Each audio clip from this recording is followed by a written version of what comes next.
itu memberikan maslahat. Pemerintah dipilih untuk memberikan maslahat. Pemerintah dikontrol oleh wakil rakyat. Ulama harus juga melihat ini dalam perspektif pembangunan untuk kepentingan.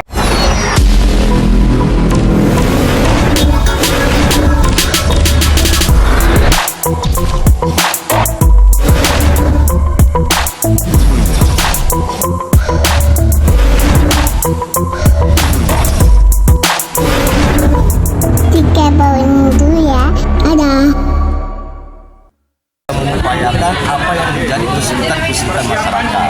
Dan insya Allah saya di Patu Haji bersama masyarakat saya nanti terima ketika itu belum saya temui masyarakat sampai mereka menyuarakan apa kebutuhannya. Nanti insya Allah saya jembatani, saya upayakan agar keluhan masyarakat ini bisa terselesaikan dengan baik. Harapan kita sebagai tokoh, ayo kita jaga sama-sama, jangan termakan disorot, karena persatuan kita ini disorot oleh dunia bahwa kita adalah bangsa yang beradab. Demikian. Assalamualaikum warahmatullahi wabarakatuh. Sekaligus juga izin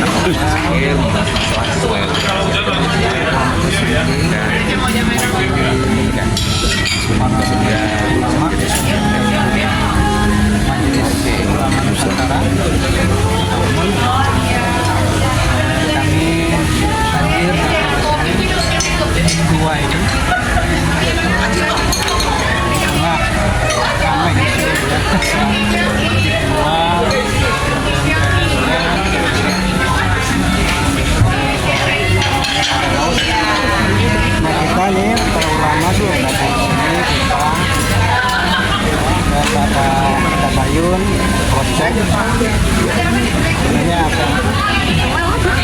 Isu miring terhadap PIK 2 ini, hoak-hoak itu, kita datang ke sini, kita cek, kita bentuk tabayun kita semua ini akan isu misalnya sulit masuk ke sini misalnya ternyata mudah sih ya? Mudah.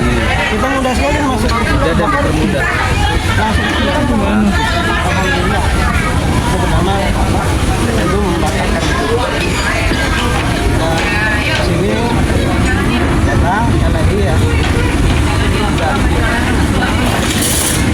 bahwa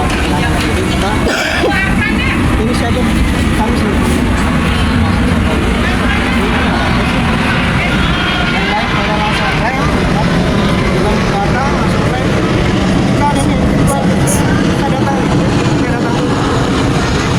ini perintah negara untuk gimana Bayu Rosdek masuk ke lokasi dan ternyata tidak sesuai yang miring. Kita bisa yakni sini mudah, kemudian apabila ada azan ada itu ada dua musola dan di sini juga banyak yang pakai jilbab ya Pak, kita bisa cek. Jadi ini kawasan eksklusif itu ditutup enggak benar ya, ini benar-benar kawasannya pengurus di Majelis Ulama Nusantara, dan kami bersama sahabat Barokah juga berkunjung langsung, visit langsung tabayun, karena bertabayun itu sangat dianjurkan juga dalam Islam. Perkara apapun kita harus tabayun. Alhamdulillah kita berada di gedung Pikway Menara Syariah lantai 5, terdapat Masjid Al-Khairiyah yang diresmikan langsung oleh Bapak Kiai Ma'ruf Amin. Ini bukan di basement, tapi adanya di lantai 5, megah, bagus, rapi semua. Kebetulan pas kita sholat Jumat di sini. Mudah-mudahan mau berkah buat kita semua. Jadi hal-hal yang mungkin berkaitan dengan hoak, berita miring, itu lebih baik kita tabayun dulu. Kita bukan orang pihak B, pihak A, kita ada di tengah. Ulama itu wajib menengahkan perkara apapun. Itu dari kami sampaikan. nanti hasil tabayunnya gimana kan? Akan disosialisasikan ke masyarakat atau kayak gimana melalui yang masjid? Insya Allah, ya kami sebagai ulama tentunya nanti setelah dari sini pun kami tabayun juga dengan para pengurus yang lain, koordinasi lagi, rapat lagi nanti akan ada pernyataan resmi dari kami semua. Karena ini masalah sangat sensitif negara kita, bukan kita harus tambah panas, tambah kompor, tambah penyebab provokator, kita harus ademin biar rukun, biar damai, maju untuk semua, berkah buat semua, sejuk untuk semua. Begitu kira-kira. Cukup? Apakah untuk keanggotaan kepengurusan sendiri ada kaitannya dengan pihak PIK? Tidak ada. Sampai saat ini kami betul-betul masih tokoh masyarakat. Kami penengah. Semoga dengan di tengah pandemi ini semuanya dari nama baik. Kita datang sendiri, inisiatif sendiri. Iya. Oke. Ya. Satu lagi. Kriteria masjid menurut Ustadz itu seperti apa? Apa tuh? Kriteria ini kan masjidnya kan ada di dalam gedung. Iya. Sementara pertanyaan netizen segala macam itu kan kalau masjid itu kan di luar gedung, Iya. katanya nggak ada suara azan. Nah kalau ini kan kapasitasnya kan di dalam gedung. Nah seperti apa gitu kalau menurut Ustadz? Ya, kita tahu kan ini kan zona masih terbatas penduduk ya. Kita melihat jumlah jamaah segala macam. Mungkin dalam saat ini situasinya masih bangun di dalam gedung. Yang penting bisa digunakan. Ada juga masjid besar orangnya nggak ada gimana? Musola besar orangnya nggak. Yang penting kan jamaahnya bisa memakmurkan. Bagaimana kita bisa memaksimalkan ini masjid? Kita semua muslim, ayo kita gunakan masjid ini dengan sebaik-baiknya. Saya rasa bukan mencari kekurangan ya, tapi terus berjuang cari sisi positifnya. Gitu kan kira-kira. Terus sebagai Pak Kiai ini hubungannya apa nih dengan PIK, dengan masjid? Nah itu bagaimana nih? Kok bisa nyambung dalam arti kata? Apakah jadi komisaris atau apa? Coba tolong terangkan. Dari awal kami jelaskan, kami datang melalui tabayun, panggilan dan hati nurani. Yeah. Sebagai pendakwah, jiwa kami itu aslinya pendakwah.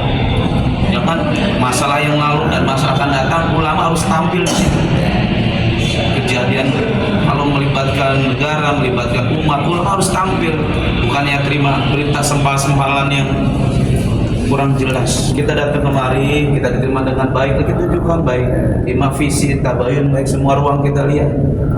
Kan lebih tahu. Jangan katanya itu kita lihat langsung.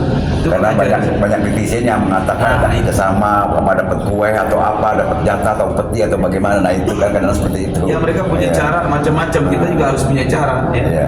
Orang tidak baik ada cara, kita yang orang merasa kita punya cara. Sebagai kami tidak ada hubungan apa-apa. Ya. Kita ini pribadi aja terpanggil sebagai pendai, mubalik, pakai ya datang, tabayun. Cari kemanusiaan ya. Iya kemanusiaan. Jadi Iya. Al-Qaryah, Masjid Al-Qaryah, Masjid Kebaikan. Iya, betul. Nah, kira-kira kebaikan apa yang akan muncul dari masjid yang ada di dalam gedung yang katakan sangat representatif ini? Al-Khairiyah artinya kebaikan. Masjid ini udah baik, lebih baik lagi dimakmurkan oleh orang-orang yang baik juga. Jangan namanya khairiyah tapi dalamnya sepi, nggak ada kegiatan. Bukan hanya sholat, masjid ini manfaat ekonominya. Barangkali di sini bisa cek kesehatan segala macam. Yang penting memakmurkan masjidnya itu baik sesuai dengan nama Al-Khairiyah. Sampai kapan begitu? Pak Ustadz, Iya. mau nanya, untuk suara azan sendiri apakah terdengar keluar atau hanya di dalam lingkup gedung ini Nah aja? ini banyak kiai juga bisa tanya, udah dengar suaranya? Oh, gimana? Terdengar? Langsung tuh ya banyak sini yang sini.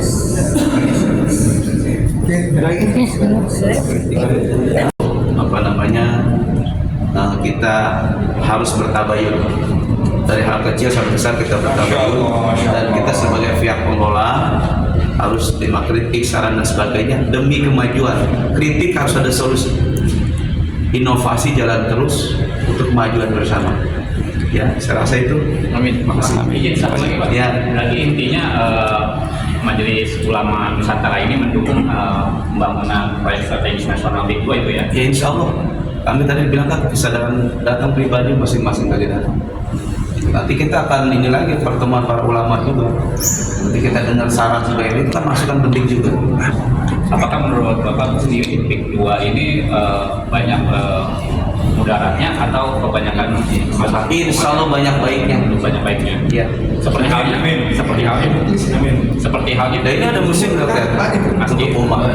Oke. Untuk Saya juga baru ini masuk hari ini. Kalau lihat semua nanti visit kita bisa punya panel masing-masing, teman-teman kita kumpul. Insya Allah cara kasat mata baik. Cukup sholat dulu. Lihat arah sana. Itu cara tanah supaya tidak bergerak. Jadi beli tanah, kenapa pik itu jual mahal? Karena memang Pak, proses tanahnya itu dipaku memakan waktu 3 bulan. Nah, seperti itu 3 bulan. Coba itu biayanya berapa? Pasuknya ini kan tanahnya nggak bisa dijual yang ini itu. Ini untuk mengkontor orang-orang yang kadang-kadang beli tanah murah, jual per meter 10 juta. Nah, ini kan modal semua yang tanah-tanah ini. Baik, sudah ya kawan-kawan media ya. Assalamualaikum warahmatullahi wabarakatuh.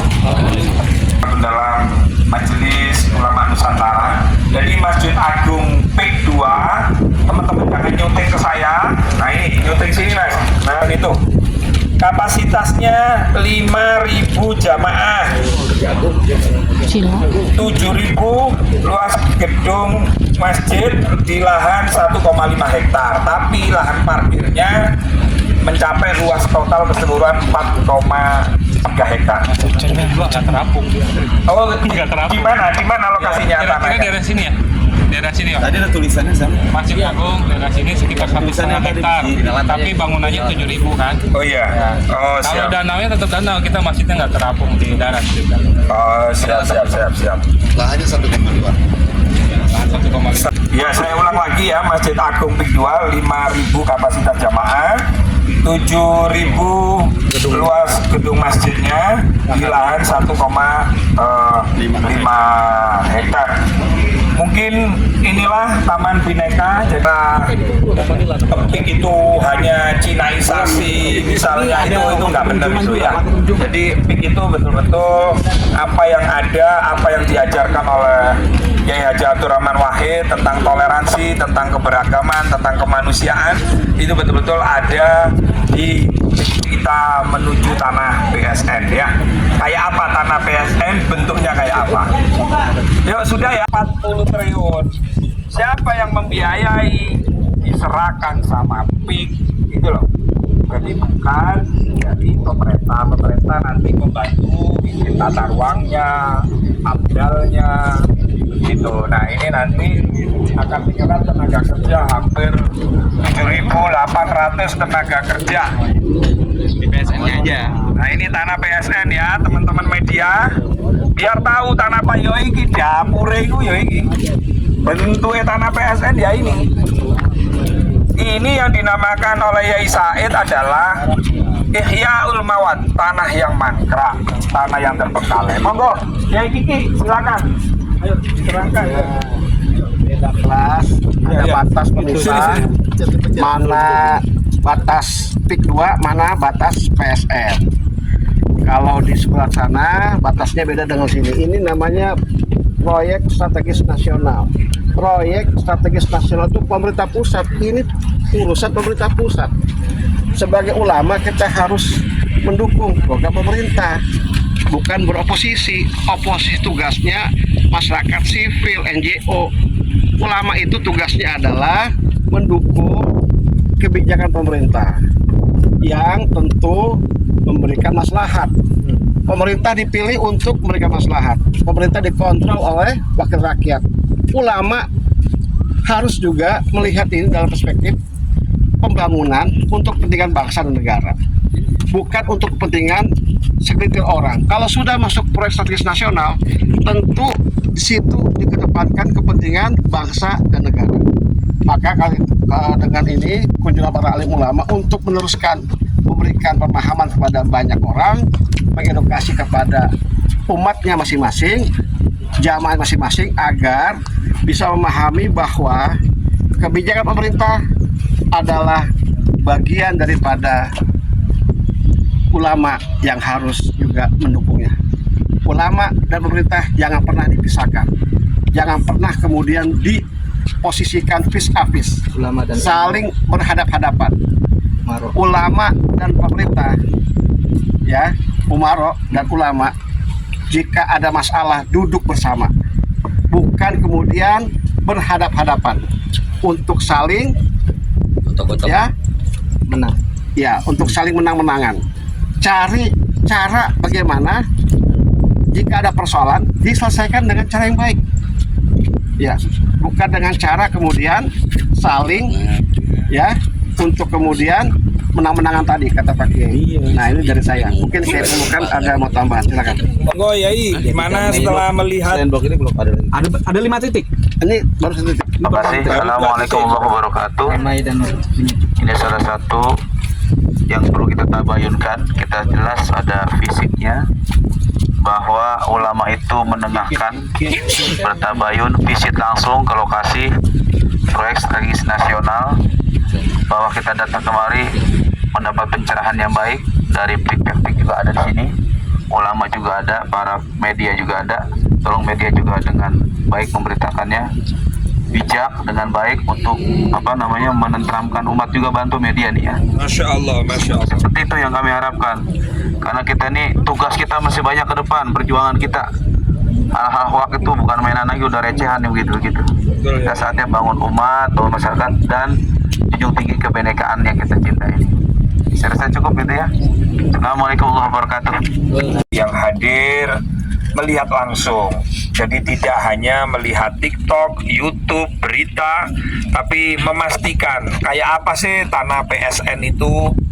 Nah, ternyata ya seperti ini tuh, lihat tuh, bukan hanya tempat jin buang anak ini, ya parah memang. Makanya negara pingin tanahnya itu dikelola dengan baik, menjadi tempat wisata mangrove yang asalnya 91 hektar menjadi 514 hektar, nanti ada taman safari, ada Formula One dan lain-lain, sehingga bisa maslahatnya untuk menciptakan lapangan kerja.